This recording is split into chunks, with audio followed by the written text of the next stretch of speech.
What happens when a president defies state leaders and sends in troops anyway? Trump's deployment of the National Guard to Los Angeles, against the governor's wishes, has ignited fears of something bigger: the Insurrection Act. Over the weekend, Trump bypassed California Governor Gavin Newsom and sent National Guard troops into LA without state approval. Then, on Monday, it escalated.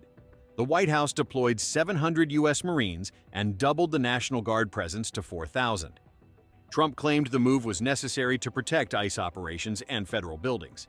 He argued that Los Angeles was under siege and would be burning if he hadn't sent in troops. If we didn't send out the National Guard, and last night we gave them a little additional help, Los Angeles would be burning right now. Los Angeles would be not a lot different than what you saw take place in California and Los Angeles just a little while ago. It's rare and deeply controversial for U.S. military forces to be used for domestic law enforcement. Now, California is suing, calling Trump's move illegal. Which raises the bigger question: is the Insurrection Act next? And what would that mean for LA and the country? So, what exactly is the Insurrection Act, and why does it matter? It's an 1807 law that lets the president deploy the military inside the U.S. to quell unrest or enforce laws. Normally, that's forbidden by another law, the Posse Comitatus Act, passed in 1878, which restricts the military from acting as police on U.S. soil. But the Insurrection Act is the exception. Presidents have used it before, from Lincoln to Eisenhower, and most recently, George H.W. Bush during the 1992 LA riots. But back then, California asked for help.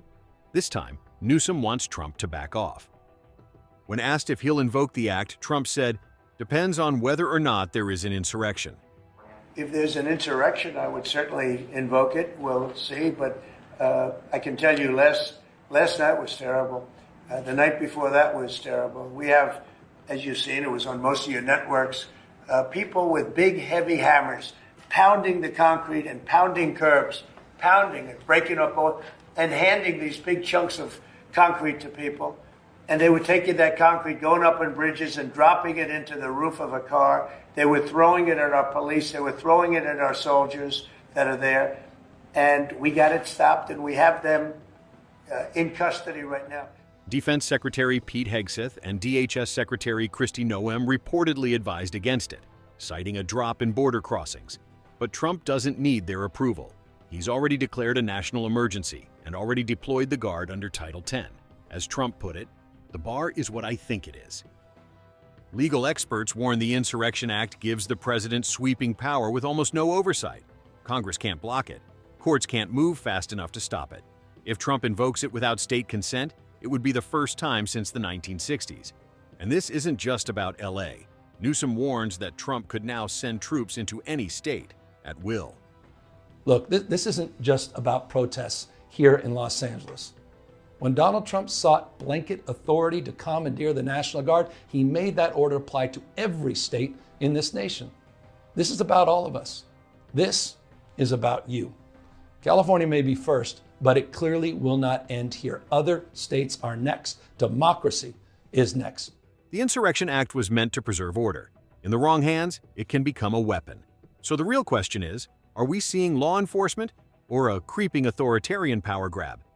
Let us know in the comments.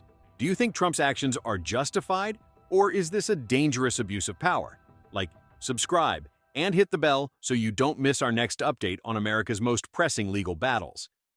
Do you want to support the channel and get something useful in return? Check out the affiliate links in the description. Each click helps us to keep bringing you the news that matters.